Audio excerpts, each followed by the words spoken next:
Assalamualaikum warahmatullahi wabarakatuh. Waalaikumsalam warahmatullahi wabarakatuh, Pak.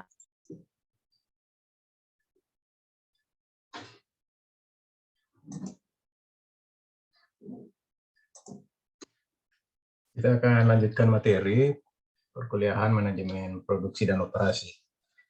Sudah masuk minggu kedua, saya akan melanjutkan materi yang saya sampaikan minggu lalu. Ya, kalau minggu lalu kita sudah melihat definisi manajemen produksi dan operasi, kemudian ada gambaran mengenai apa yang dimaksud dengan manajemen produksi dan operasi. Hari ini kita akan lanjut dengan memperhatikan beberapa slide yang akan saya tampilkan. Seperti biasanya, silakan dilihat slide-nya. Kemudian kalau ada hal-hal yang mau ditanyakan, bisa langsung Anda tanyakan pada saat materi berlangsung. Baik, kita akan mereview kembali dulu. Ini sudah saya jelaskan minggu lalu, bahwa kalau kita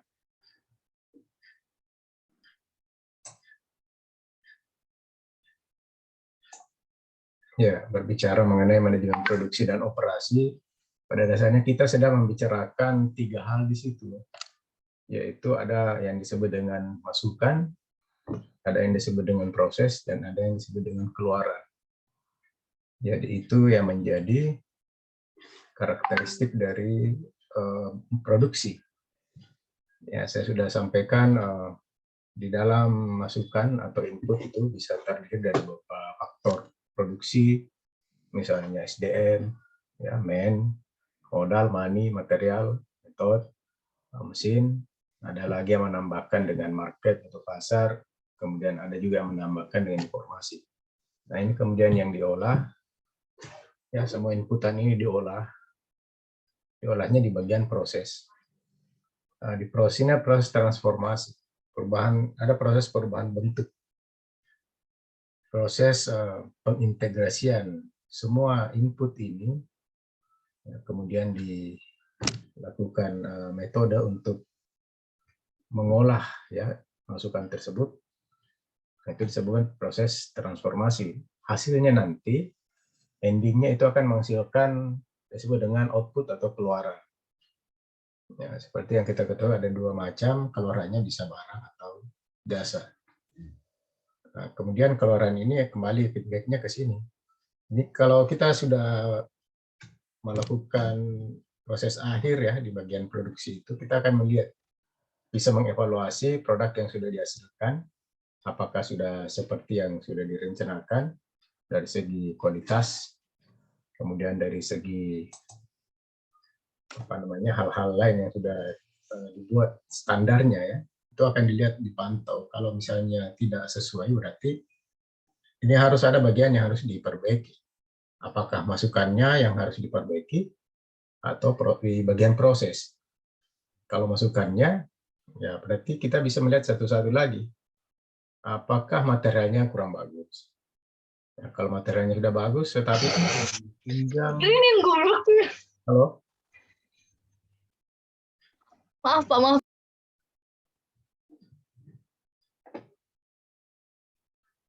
Ya, tidak ditunjang dengan SDM yang memiliki skill untuk mengolah material tadi, ya sama saja.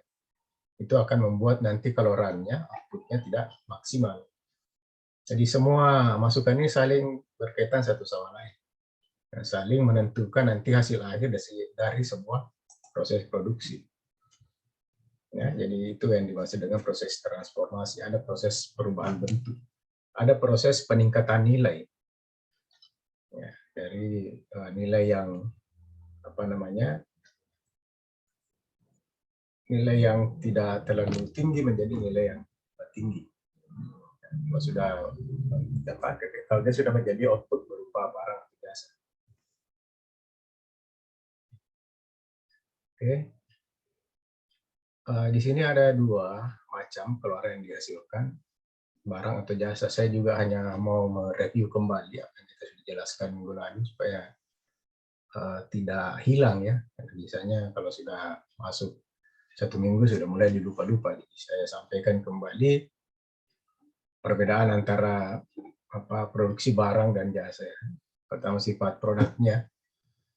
Kalau produk barang itu tangible ya, nyata, bisa dilihat, bisa disentuh ya, artinya secara fisik bisa dilihat, dirasakan dan sebagainya. Kalau intangible itu ya itu mungkin tidak dilihat secara nyata, tapi ampun dirasakan manfaat. Kemudian perbedaan kedua, make to stock. Kalau barang itu bisa dibuat inventory-nya atau stoknya, persediaannya. Kalau jasa tidak bisa, ya harus tuntas saat itu juga, atau persediaannya harus habis saat itu juga. Karena jarak antara produksi dan konsumsi itu bersamaan. Itu yang membuat tidak ada stok atau persediaan di servis. For sale, ya, kalau barang ya itu untuk dijual. Ya, kalau servis atau jasa tidak ada hak milik di situ, tetapi kita hanya memakai. Kalau misalnya ada peralatan atau perlengkapan, itu hanya dipakai saja. Misalnya Anda ke hotel, kita tidak bawa pulang itu kasurnya kan, tapi hanya untuk dipakai saja. Beda kalau Anda beli kasur, kemudian bawa ke rumahmu, ya itu barang itu. Ya, tapi kalau kita menggunakan kasur di hotel, itu bukan untuk dibeli kan, tetapi jasanya yang kita inginkan di situ, supaya kita bisa tidurnya di hotel. Itu contoh perbedaannya. Physical transport. Ya pastilah ya kalau barang itu terproses transformasinya itu berupa fisik, semua berupa fisik. Hasil nyata konkretnya nanti juga adalah barang yang nyata. Tapi kalau services ya bisa saja tidak ada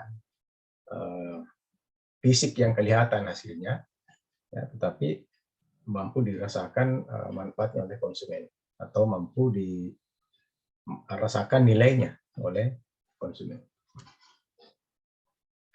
Geographical market, ya, kalau produksi barang itu cakupan pasarnya lebih luas karena sifat ininya tadi bisa disimpan ya, kemudian barangnya juga standar, jadi kita bisa menjual atau memasarkan di mana saja. Karena sifat dari barangnya tadi yang standar, bisa disimpan, ya, sehingga kita bisa juga memasarkannya secara luas. Kalau pemasaran, ya Anda harus buka kantor cabang dulu, supaya bisa melayani pasar yang lebih luas. Ya. Itu perbedaannya. Kemudian low customer contact kalau barang. Ya, beda kalau service, high customer contact. Karena ada proses interaksi yang intens antara konsumen dan produsen. Malah konsumen terlibat dalam proses produksi jasa. Capital intensif. Ini juga kalau barang biasanya membutuhkan modal yang besar karena sifat dari produksi massalnya. Produksi massal, kemudian barangnya terstandar. Ya, misalnya juga menggunakan mesin-mesin produksi. Maka dia disebut dengan capital intensif, membutuhkan modal yang lebih besar untuk melakukan proses kegiatan produksi barang. Visual quality measurement. Nah, kalau jasa, produksi itu lebih mudah mengukur kualitasnya. Karena dalam melakukan rencana produk itu jelas sekali. Sifatnya kan barang itu konkret, bisa dilihat, bisa diukur dimensinya. Ya, kualitasnya juga bisa diuji. Nah, tapi kalau servis atau jasa itu sangat subjektif ya, karena menyangkut perasaan. Ya, jadi perasaan si konsumen juga menyangkut keahlian personal dari perusahaan yang mengolah tadi input dalam proses menjadi output, itu bisa bervariasi, ya, karena dilakukan oleh person. Makanya banyak perusahaan jasa yang itu meminimalkan penggunaan tenaga manusia di situ untuk mengurangi tadi variability atau kesesuaian kualitas jasa yang diberikan. Misalnya bank, perbankan. Nah, supaya standar ini pelayanan penarikan uang, transfer, ini contoh saja ya, transfer uang, pembayaran dan lain-lain, itu dia tidak lagi menggunakan, meminimalkan penggunaan tenaga kerja di bank, ya, tetapi dia bikin mesin-mesin ATM. Nah, itu kita menarik uang, malah juga untuk menyetor uang, tidak perlu kita berhadapan dengan person atau pegawai yang ada di bank. Ya, karena itu yang diinginkan oleh bank itu adalah bagaimana supaya standar pelayanan itu sama. Ya, karena kalau yang dilakukan oleh person itu, pegawai itu mungkin bisa menjadi berbeda. Jadi tidak bisa juga kita menerapkan kualitas standar pengukuran kualitas yang sama. Nah, saya kira itu perbedaan-perbedaan yang ada dalam produksi barang dan jasa. Sudah, slide kedua ada pertanyaan, silakan.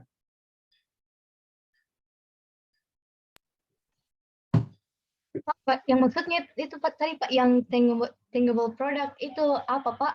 Bisa dijelaskan ulang Pak? Ya, tangible itu produk yang nyata ya, tangible tidak nyata.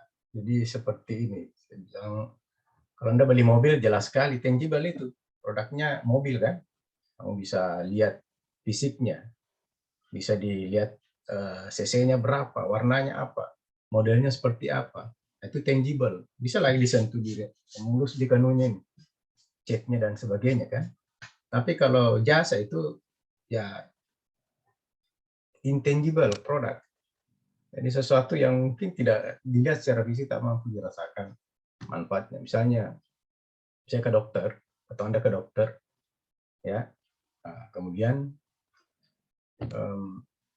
diberi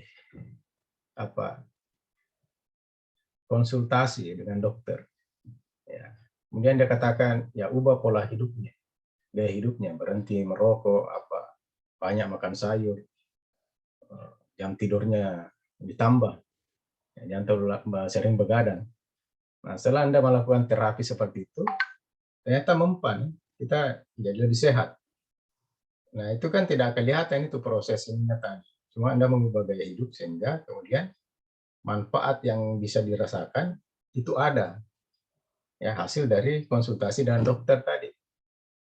Ya, itu yang dikatakan sebagai intangible. Tidak kemungkinan tidak bisa kita lihat prosesnya seperti apa, ya, tetapi kita bisa merasakan manfaat. Coba melihat kalau berhenti merokok, bisa nggak kamu lihat proses apa yang terjadi dalam sehingga bisa memperbaiki Anda punya paru-paru dan sebagainya, kan kita tidak lihat proses itu, tapi manfaatnya kita rasakan. Ya, saya kira itu bisa Anda lihat lagi contoh-contoh lain. Kalau Anda masuk ke salon, potong rambut, ya memang secara fisik ada sih kelihatan, tapi yang dominan itu adalah perasaan kita dan orang lain memandang bahwa kita menjadi lebih ganteng, orang lain juga melihat kita lebih ganteng, berarti itu sudah persoalan perasaan itu kan intangible. Ya, tapi tadi ya kalau produksi barang itu jelas sekali, jelas fisiknya ada begitu. Kita bisa ukur dimensinya, ukurannya, ya, malah kualitasnya bisa juga diuji. Kalau Anda tidak yakin dengan kualitas kendaraan saat dikendarai, maka kita bisa test drive kan, diuji. Ya, tapi kalau kita tidak yakin dengan tukang cukur, bagaimana caranya menguji? Kamu mau dian dulu, ya coba-coba dulu cukur, nanti pilih ya. Nah, kan tidak, itu harus selesai saat itu juga. Ya, maka itu tadi yang saya katakan, ya, tangible dan intangible di situ perbedaan. Saya kira itu. Silakan ditanggapi, sudah dimengerti atau masih mau penjelasan? Coba paham Pak. Terima kasih Pak. Ya, ada lagi?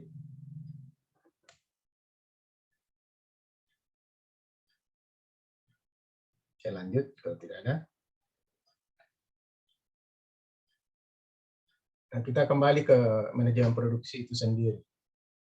Meskipun minggu lalu saya sudah jelaskan, ya, kembali saya mau mengingatkan saja bahwa yang dimaksud dengan manajemen produksi itu adalah transformasi input menjadi output berupa barang atau jasa secara terarah dan sistematis.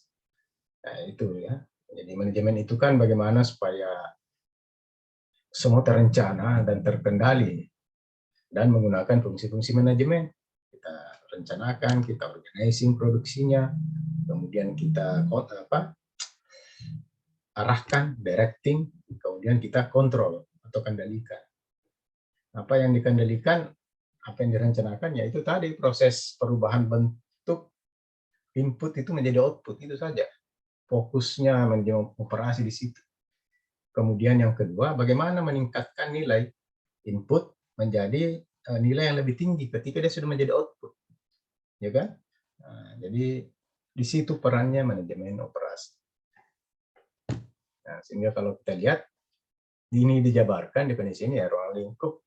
Kita masuk nih ruang lingkup manajemen operasi itu adalah karakteristiknya satu, mempunyai tujuan. Ya pastilah namanya manajemen ada tujuannya. Tujuannya adalah menghasilkan barang dan jasa. Ini outputnya ini. Kegiatannya apa? Ya di proses transformasi tadi. Mulai saat kita memilih lokasi pabrik, nah ya, atau lokasi proses produksi, memilih bahan bakunya, memilih mesin, kemudian mengatur tata letak mesinnya, kemudian mengatur pola atau urutan produksinya. Nah, itu proses produksi. Yang ketiga, mekanisme mengendalikan pengoperasian. Di setiap tahapan tadi itu perlu dikontrol. Ya, apalagi kalau sudah menjadi barang atau output, barang jasa atau jasa output itu harus dikendalikan. Anda sering mungkin mengenal istilah quality control ya, pengendalian kualitas. Nah, itu salah satu hal yang digunakan untuk melihat kualitas. Ya, ada juga untuk mengendalikan input juga ada namanya pengendalian persediaan. Ada metode EOQ, JIT. Nah, itu mungkin di pembahasan terakhir kita akan bahas itu bagaimana cara mengendalikan persediaan dengan metode ABC, metode EOQ, dan metode JIT. Ya, saya hanya ingin menyampaikan bahwa itulah prosesnya manajemen produksi dan operasi. Ujung-ujungnya nanti adalah controlling. Kayak kan sudah pernah belajar pengantar manajemen bahwa fungsi akhirnya nanti adalah pengendalian kan, controlling. Begitu juga di manajemen produksi. Yang mendahului adalah proses perencanaan. Ada perencanaan bahan baku, perencanaan jumlah produk, ya, perencanaan lokasi dan sebagainya. Itu akan kita pelajari di materi-materi selanjutnya. Oke, kemudian kita lihat kalau kita jabarkan ruang lingkup manajemen operasi itu, maka ya ada 10 lah, ya, 10 hal yang menjadi keputusan decision making yang diambil oleh manajer produksi. Yang pertama perencanaan output. Nah, ini dulu yang harus jelas ya. Kita mau buat apa, produknya apa, berapa jumlahnya, kemudian spesifikasinya seperti apa.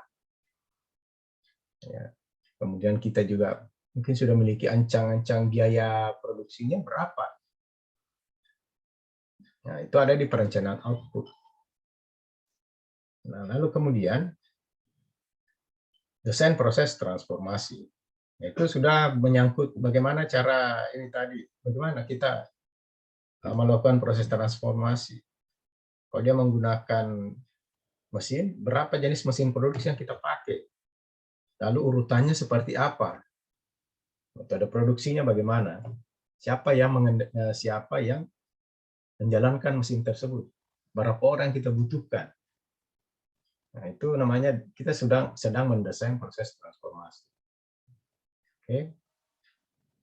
Nah, nanti kita akan bahas juga itu jenis-jenis proses produksi. Ada proses continuous, intermittent, dan sebagainya ya. Itu ada di pokok bahasan selanjutnya. Kemudian yang ketiga, perencanaan kapasitas. Ya, jadi perencanaan kapasitas ini adalah berapa banyak yang akan kita hasilkan setiap kali melakukan proses transformasi.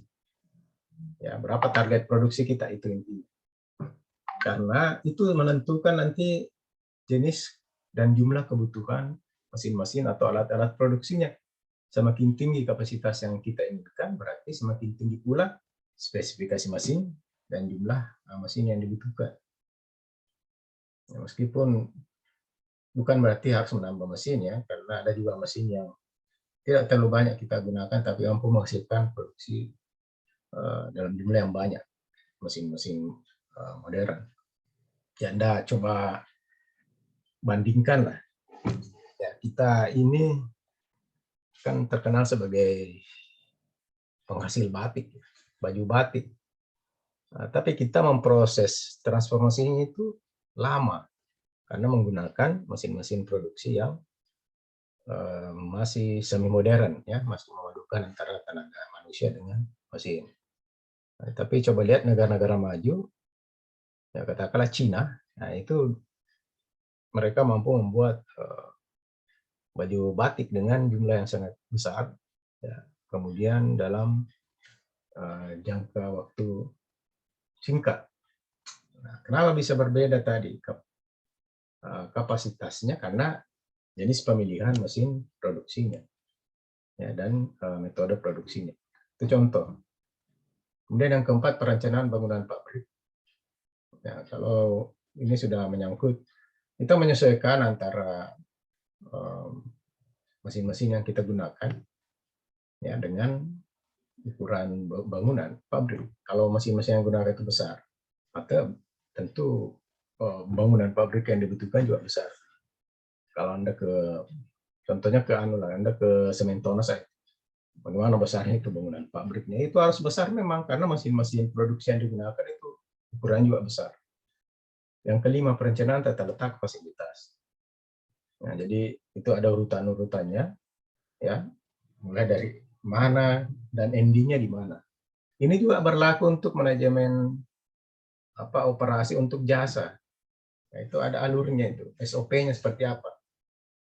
Mulai dari mana dulu si konsumennya ini ada, kemudian dilayani oleh siapa, lalu kemana, dan berakhir di mana, ya, sampai mereka keluar atau selesai menggunakan servis yang kita berikan. Nah, itu sudah menyangkut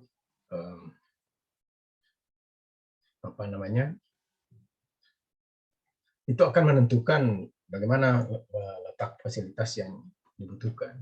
Ya, contoh kalau Anda ke bank itu, ya, kalau kita mau ngambil formulir itu ada tempatnya. Setelah formulir kita diarahkan untuk mengisi, kan. Misalnya membuka tabungan ini. Saya sering-sering menggunakan contoh bank karena itu biasa yang saya lihat, ya, dan saya alami biasanya itu prosesnya. Setelah itu kita duduk mengisi. Ya, biasanya satpam juga membantu kita mengisi. Nah, setelah itu dibawa kemana lagi? Itu kan tidak langsung dibawa ke customer service, ya, tapi kita menunggu antrian dulu. Nah, nanti kemudian berarti ada lagi fasilitas selanjutnya adalah kita datang ke CS atau customer service. Ya. Ada lagi proses yang mendahului, yaitu mengambil nomor antrian. Nah, itu kan diatur itu sedemikian rupa sehingga tidak baku tabrak-tabrak ini atau nasabah, supaya tetap nyaman. Ya, meskipun ya kadang kewalahan juga bank itu, sampai kalau kita ke bank itu nomor antrian paling 30 orang kan. Saya pernah datang ke satu bank itu saya marah-marah juga karena saya datang jam 7 pagi ini kan, jam normalnya itu bank setengah 8 atau jam 8 dilayani. Tetapi saya ditolak, datang jam 7 itu sudah tidak bisa dilayani karena katanya sudah habis nomor antrian untuk customer service. Saya bilang berapa memang targetnya? Ya, ternyata targetnya hanya 30 orang saja dilayani untuk satu hari. Ya, padahal saya ini datang sebelum jam kantor dibuka. Malah saya pikir saya ini terlalu pagi, tapi ternyata orang datang sudah jam 6 barangkali atau bagaimana, sehingga mereka itu bisa dapat nomor antrian. Ya, itu contohnya. Itu akan menentukan nanti alurnya ini. Berarti fasilitasnya itu tidak mampu menampung nasabah kalau sudah lewat dari 30 kan, itu intinya dalam satu hari. Nah, seandainya di situ fasilitasnya ditambah, ya mungkin bisa berbeda. Mungkin saya masih bisa dilayani, tetapi fasilitasnya sedikit begitu. Customer service-nya hanya ada 2, ya, kursinya juga terbatas. Padahal banknya bank besar, makanya saya agak marah juga. Kenapa bisa bank seperti itu?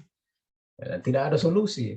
Ya, seperti itu. Itu tadi contoh ya, bagaimana cara kita merencanakan tata letak fasilitas. Ya, imbasnya juga ke desain aliran kerja. Ya, itu harus jelas ya kan. Kalau tidak jelas, aduh, bagaimana sembraut nanti itu. Apalagi perusahaan jasa, itu sudah harus banyak orang di situ kan, ada Tommy konsumen di situ. Ya pabrik juga begitu. Masa mau bolak-balik ini? Sudah memang proses pertama, proses kedua, proses ketiga, kembali lagi proses kedua. Itu mereka diaturnya itu. Kalau saya tidak tahu apakah langsung sudah pernah kunjungan industri itu kan. Kalau saya mengantar mahasiswa biasanya ke pabrik apa ini, Sari Roti atau Indofood ya, yang di Kima, ya itu teratur sekali dia punya aliran kerja. Itu jelas nanti endingnya adalah dikemas itu kan. Dikemas, dibungkus, sudah dibungkus, kemudian dikepak. Sebelum sampai ke pembungkusan, ke pengepakan itu prosesnya panjang. Mulai dari bahan bakunya diolah ya. Kalau di pabrik Sari Roti itu ada memang dia punya tungku besar sekali ya, itu dicampur sama itu terigu berkarung-karung di situ, gula pasir, jadi diaduk. Ya, masuk ke proses selanjutnya sampai menjadi roti Sari Roti. 7. Manajemen persediaan. Manajemen persediaan ini menyangkut apa namanya, bahan baku.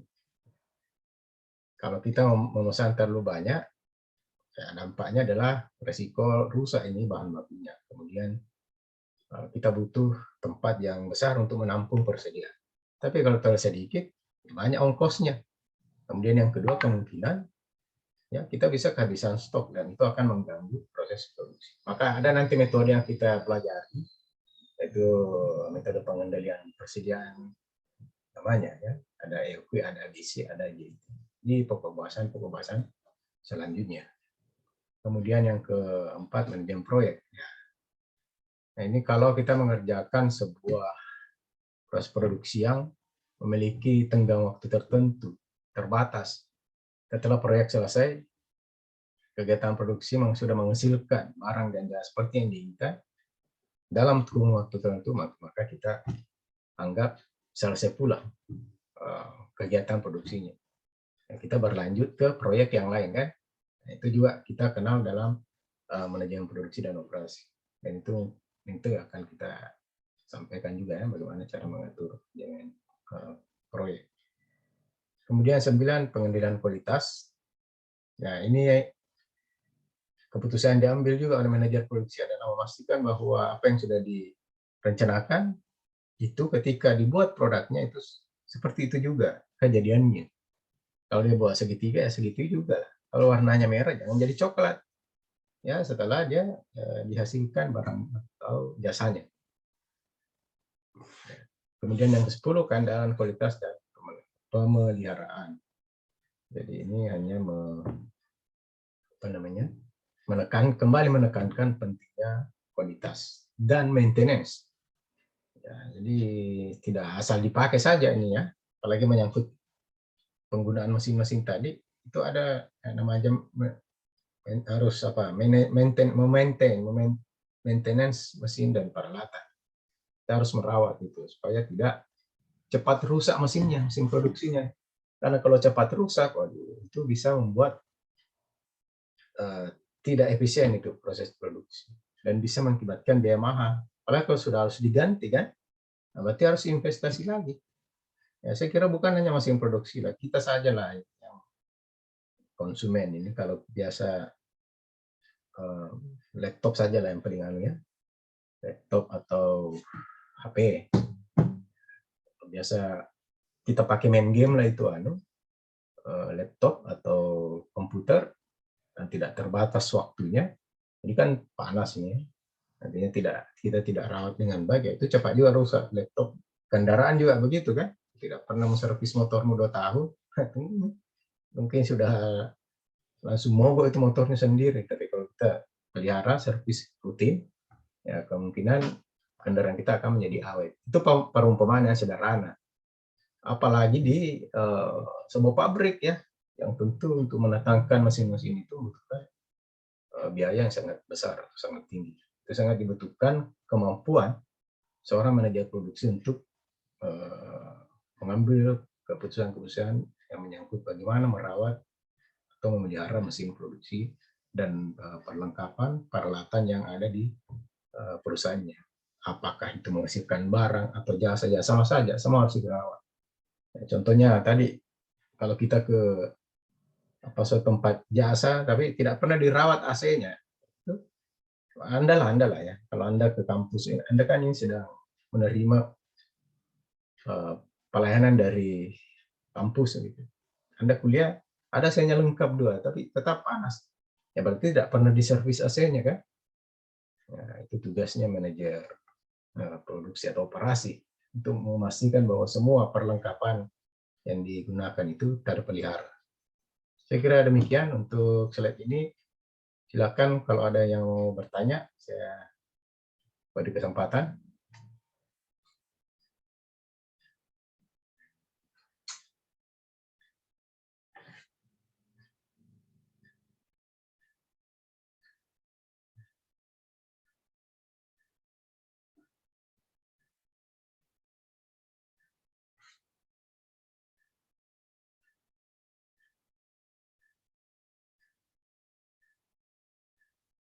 Nanti kalau waktunya habis, saya buka link lagi untuk absen Simponi dan mengkonfirmasi kalau masih ada pertanyaan. Nanti saya buka sesi kedua. Saya manfaatkan dulu ini masih ada 5 menit. Sampaikan lagi satu slide masih bisa. Kalau tidak ada lagi pertanyaan, saya lanjut ke sini.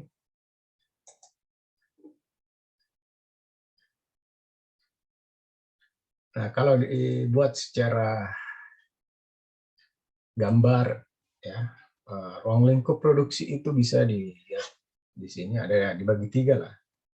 Ada perencanaan, ada pengendalian, ada sistem informasi. Nah, 3 ruang lingkup besar ini menggunakan prinsip-prinsip atau fungsi-fungsi manajemen: planning, organizing, actuating, dan controlling. Apa yang direncanakan atau proses planning itu apa? Perencanaan produk, perencanaan lokasi, kapasitas, perencanaan lingkungan kerja, perencanaan standar produksi. Kemudian ya, yang kedua sistem pengendalian produksi. Ada pengendalian proses produksi, pengendalian bahan baku, pengendalian tenaga kerja, pengendalian biaya produksi, pengendalian kualitas, dan pemeliharaan.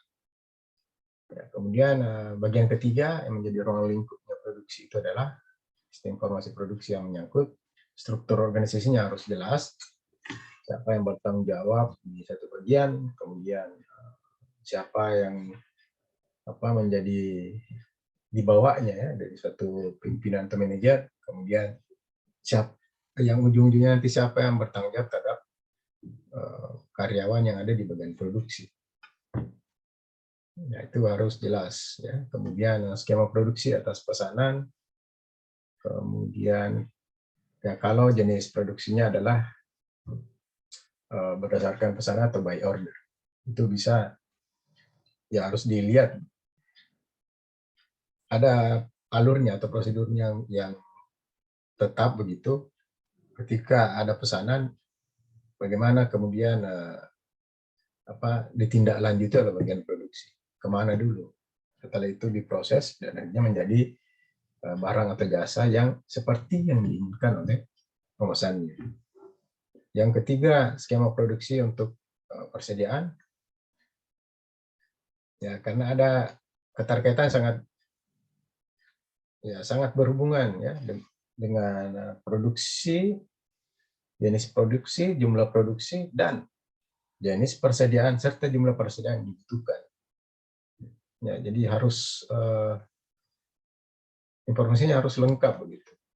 Ya, jangan sampai kita sudah merencanakan produksi 1000, ternyata kita tidak memiliki informasi bahwa pada saat kita produksi 1000, apakah bahan bakunya tersedia atau tidak.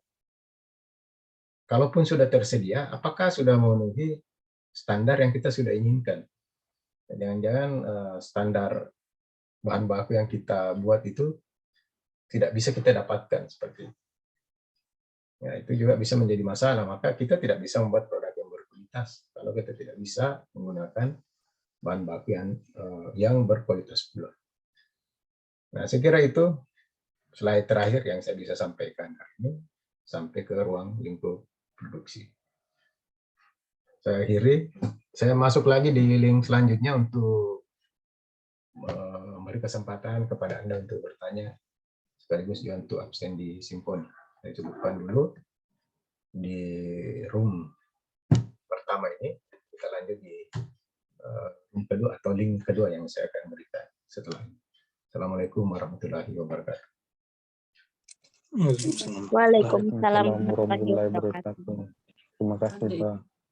Waalaikumsalam warahmatullahi wabarakatuh. Terima kasih, Pak.